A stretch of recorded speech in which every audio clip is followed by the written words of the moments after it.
All right, shalom, shalom. Wow.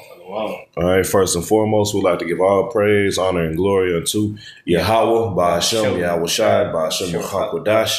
All right, double honors to our apostles and elder bishops at Great Millstone, and all our elder high priests who taught them as well. All right, peace and blessings to the Most High's hopeful elect across the four winds of the earth. All right, it's GMS Houston. I'm the brother Yagadal. I'm a one. Brother Shema. All right, we just had a quick lesson we wanted to go into, man. All right, the brother was just chopping up through the spirit, man, and speaking on the fact of we have to forsake everything on this side, man, to be a profitable member of the body, to properly serve the Lord, man. Okay, in other words, we have to prioritize, all right, what we say as our lives and everything around us, all right, needs to be prioritized behind the truth, man. All right, because that's the only thing that's going to matter, all right, especially in the times that we're in right now, man. All right, so we wanted to get an account, all right, where Peter, all right, stated that they had forsaken everything and what shall they receive? Okay, so Lord willing, this be edifying. You got it, brother. You got a point or anything? No. Yeah, we can get straight to that Luke.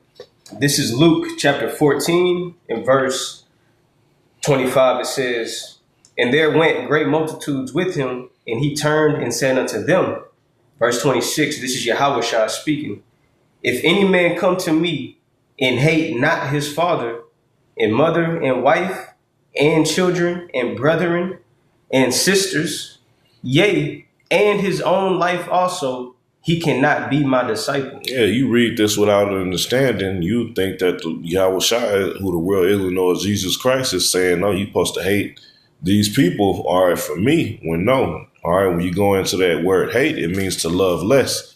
In other words, you don't love anything higher than the love we have for Yahweh Ba'ashem Yahweh Shai. Okay? We don't let anything get in the way of our service towards them because that's all that matters, man. Okay? You got it.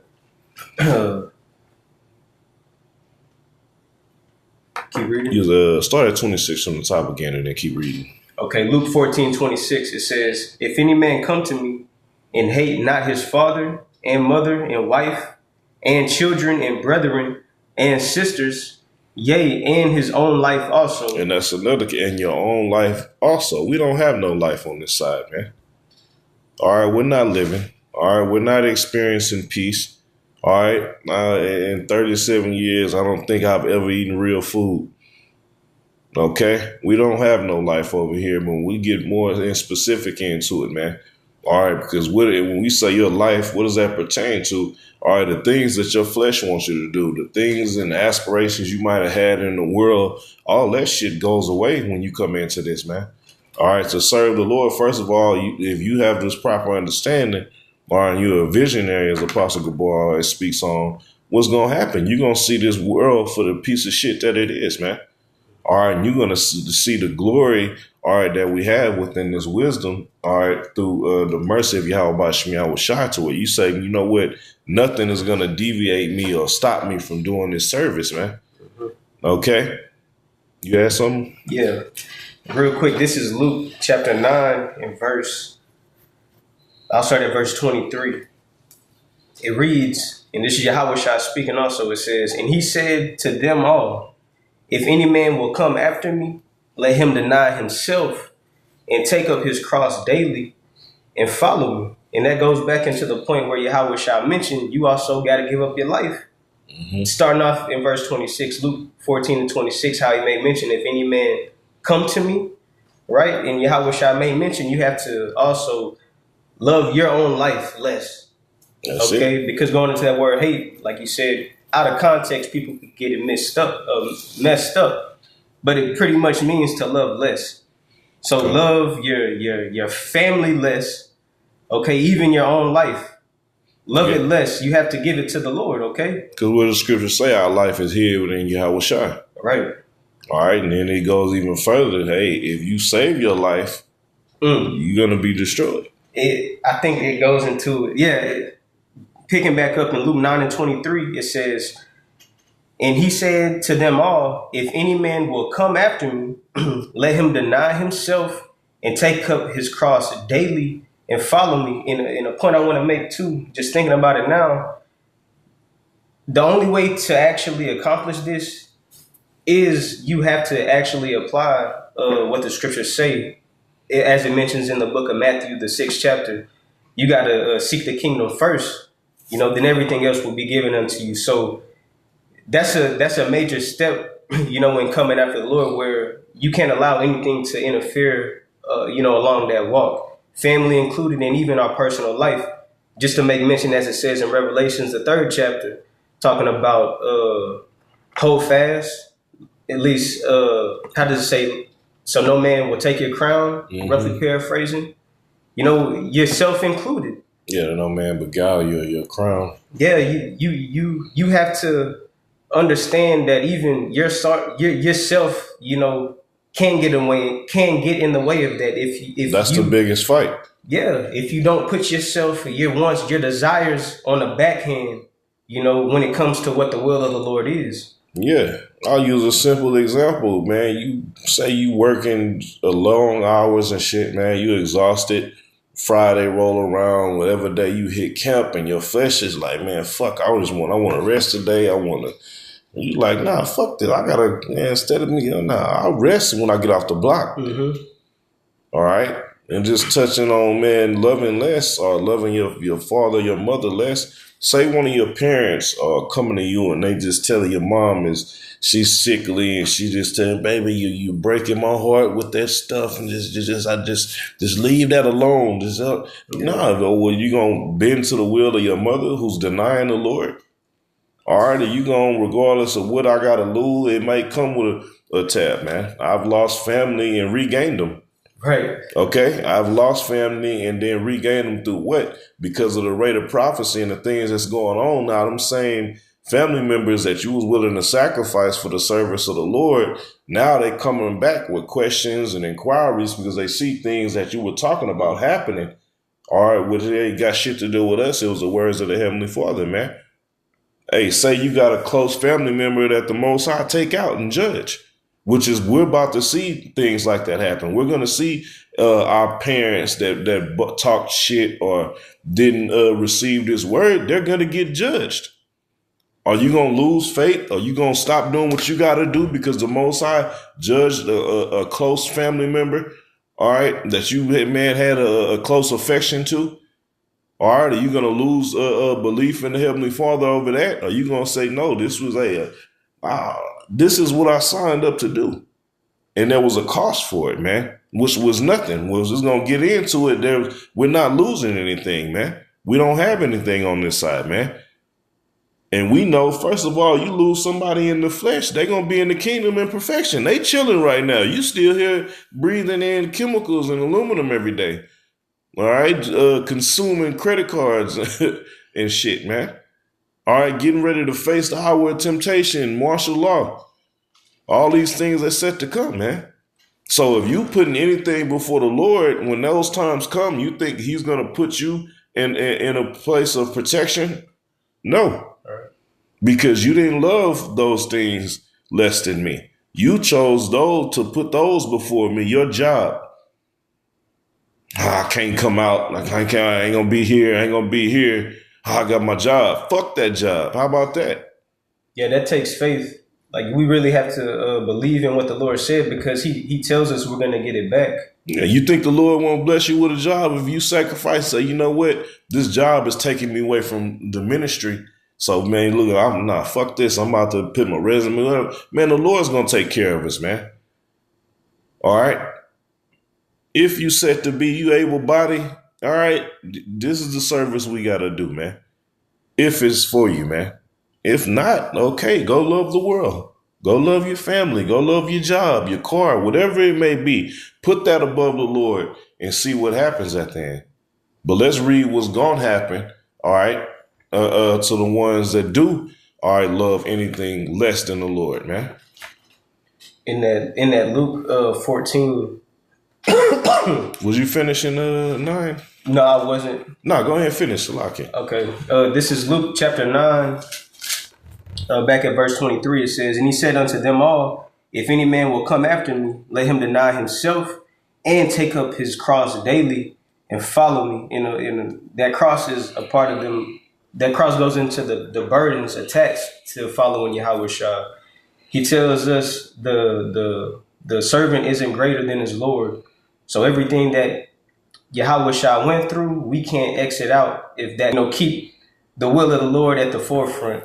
Okay, keep doing what we're commanded to do and enduring it. Then it says, for whosoever will save his life shall lose it. For whosoever will save his life shall lose it. Everything that you're trying to save is going to perish. All right, 2 Peter 3:10. Mm-hmm. Seeing that all these things shall be dissolved, what manner of person shall you be? What are you saving? All this shit, very soon, Lord willing, this year, the job's about to vanish. Food is about to vanish. All right, your vehicles, you won't be able to afford gas. All these things about to come into play. You're not going to be worried about you're going to be worried about saving your own fucking ass in that day. But it's going to be too late, because the only way you're going to be saved is if the Lord has that hedge of protection around you. Why? Because you served him properly. And he said, okay, no, these are one of my elect, right, that I gave unto my son. All right. That can't be plucked out of his hand. Okay. In a sense of what? They're not going to bug out. They're not going to lose faith. They're not going to lose the oil. They're going to stay locked into the spirit. They're going to continue serving and fighting until the end. All right, you got it, bro. Oh, and thinking about it too, how it made mention of, for hating or loving less your family, your mother, your daughter, your son, your father, all of that. A lot of people, that's a part of people's lives too, man. A lot of people get so connected where they think I can't live without them, as to the point where they actually, get so attached where that's, part of their life in a sense. But that has to be put on the back burner, Yeah, look at this. How about you say you put all them before the Lord, all right, and you can't get over those connections, okay, which you got to understand, demons are operating through these avenues, man, all right, to target and attack us.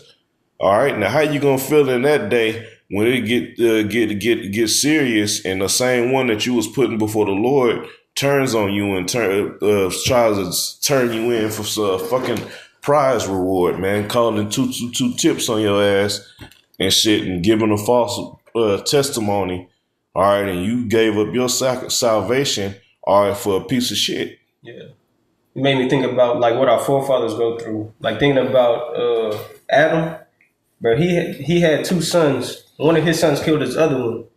He couldn't hold on. Oh, my son Cain and no, fuck that. Same thing with Jacob and Esau. Like the things our forefathers dealt with, they had to put the family on a back burner for the Lord's sake when it came to certain instances. It's always been like that, But look what Abraham had to go through. He had that day. How many of y'all can deal with that test, man? Yeah. To take your son and get ready to go sacrifice him without questions asked, because you was commanded to. But when you have full understanding of the scriptures, he knew, okay, he can bring him back if I do this. All right. When you fully locked into the spirit, nothing outside of that is going to make you waver or get you weak. You're going to know no matter what, this is the will of the Lord. I got to do it. You're right. Okay. And you got it, bro. That was it on what? Yeah, we'll get back to Matthew. Okay, cool. Luke. Luke. Yeah, in the Luke, the 14th chapter, that was it on that. It picks up in Matthew, the 19th chapter. Yes. That's what where it speaks on the reward. This is Matthew chapter 19 and verse 27. It says, Then answered Peter and said unto him, Behold, we have forsaken all and followed thee. And what shall we have therefore? And this was the motivation behind this lesson. Mm-hmm. Can you honestly say you've forsaken everything for the Lord, man? Or are you still getting yourself, okay, I give the Lord this much, but I still got to go over here and take. Yeah, we have lives we have to live. We have jobs. We have obligations because we're still in servitude under this devil, man. Okay? But that's the whole point of bringing out the definition that hate, love less. If anything get in the way of your walk, man, hey, you got to make a decision. All right. All right. Matthew 19:28. And Yahushua said unto them, Verily I say unto you, that ye which have followed me in the regeneration, when the Son of Man shall sit in the throne of his glory. So those that follow me, all right, until the end, every time, the remnant is going to do the same thing. They're going to serve the Lord until they perish, man. Okay, but this is the last time. All right, yeah, there's going to be some brothers that's set to be martyrs for Yahweh Shai, but this is the last time that we're going to be in captivity, all right, and not be delivered, man. This is the time of our salvation. So this is beyond any other time to where we have to forsake all right, for the Lord, man. All right. Says, ye also shall sit upon 12 thrones, judging the 12 tribes of Israel. So he was letting the 12 know this is the reward, man. Give up everything for me now, but in the kingdom, you're going to reap it all. Joint heirs. Okay. And we, like I said, we joint heirs with Yahweh Shai.